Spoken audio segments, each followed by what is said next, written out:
This is a city not of socialism. No. I've been to socialist countries.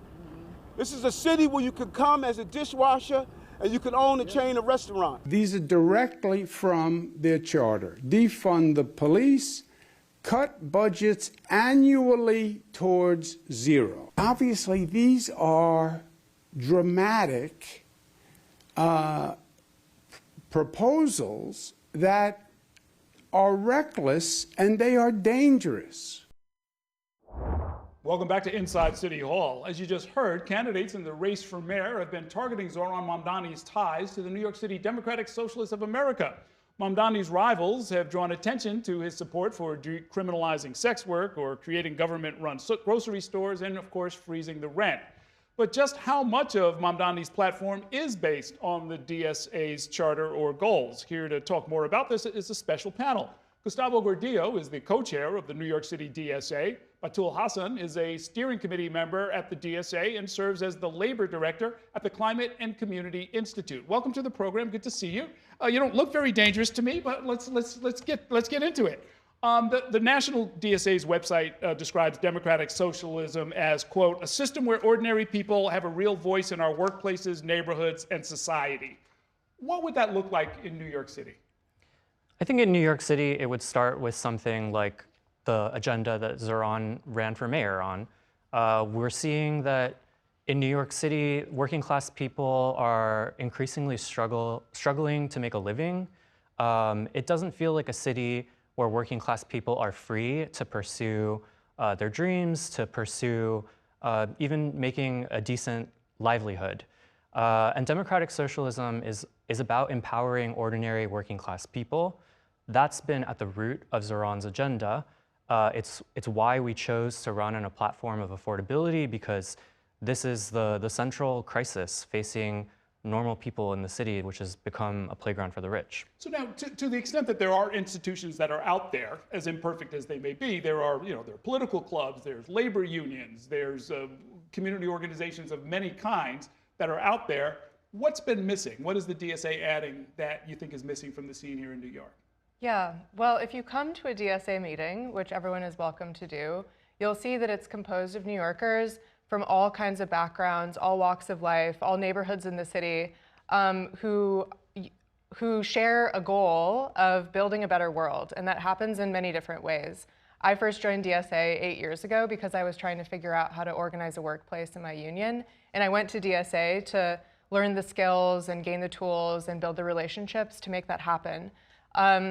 So I think that DSA gives people a place to take their hopes and their dreams and to start thinking strategically and building strategically, including through campaigns, some of which are electoral, as we saw with the mayor's race, some of which are legislative or labor campaigns or otherwise.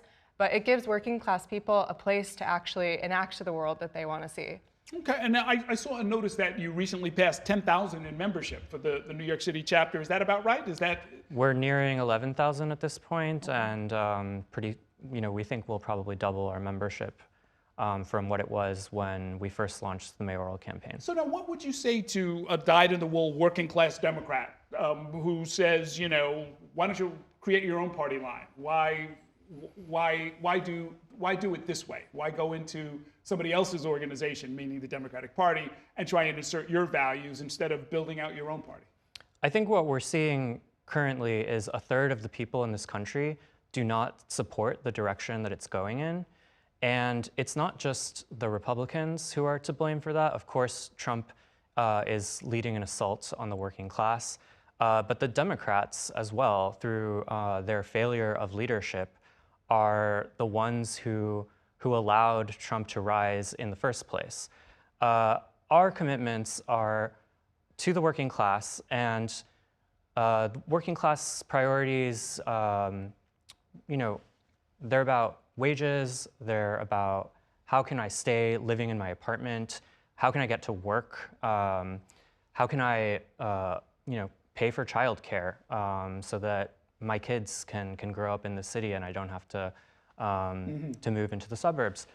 The party line question, that's not really something that ordinary working class people are debating day to day. We go to where mass interest is And we fight for campaigns that we think are going to appeal to a broad swath of New Yorkers. We welcome allies from all walks of life, and Democrats often do ally with us. Let me ask, strategically, I saw an analysis that the Mamdani campaign targeted Muslim and South Asian neighborhoods. We've done some reporting on that and some analysis, but also communities with a high percentage of renters, resulting in him winning 8 out of 10 districts that had the largest number of rental units in the city. That's where the freeze the rent appeal, I think, really sort of took off. Is that going to be the path to victory in the general election as well, do you think? I mean, the rent freeze demand was hugely popular. We're in a majority renter city, and hundreds of thousands of people are being priced out of their apartments right now, while landlords see profits going into the double digits. So yeah, I think that rent freeze is a really important demand when people are thinking about what they need to remain in the city and to be able to live a dignified life in this city. I think the rent freeze demand is also a great one that clearly mobilized hundreds of thousands of people to support Zohran's platform, because it's also actionable. We have a unique rent guidelines board system here in New York City where people know that the mayor can freeze the rent, and that's something that they have had their expectations raised to expect from Zohran. And what happens, I mean, membership in the National DSA and residency in New York City are required to be a member of your organization, is that right? So is it fair to ask Zohran or any of you or any member, do you subscribe to the national group's principles or their platform, the things that they've put on their website? That's a fair question, right? I think that we're about what we do just as much as we're about what we say. And we've committed to Zohran's mayoral campaign.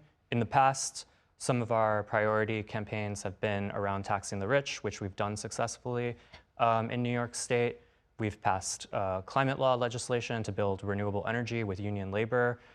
We've passed increased tenant rights. And by that you mean members of, say, the State Assembly and the State Senate who are DSA members. Exactly, but together with our organization, our own members are out on the streets knocking doors to talk to people about these demands. Those are the priorities that we lead with. That's where we put our organizational capacity into. And that's what we're promising with Zohran mayoralty. But you're not asking us to ignore some of what I would call showstoppers. I go and look at the national program and I'm like, whoa, end U.S. military aid to all governments, support normalization of relations with Cuba, Iran, and Venezuela, close all U.S. foreign military bases. I think of those as like sort of showstoppers. Like that's, something where it's like, well, do you believe it or do you not believe it? Just because you're not pushing for it this year or this season, should I associate you with this? Is this something that ultimately you want to see happen? The national organization is decentralized. We're a complex org, just like unions are. The New York City DSA makes its own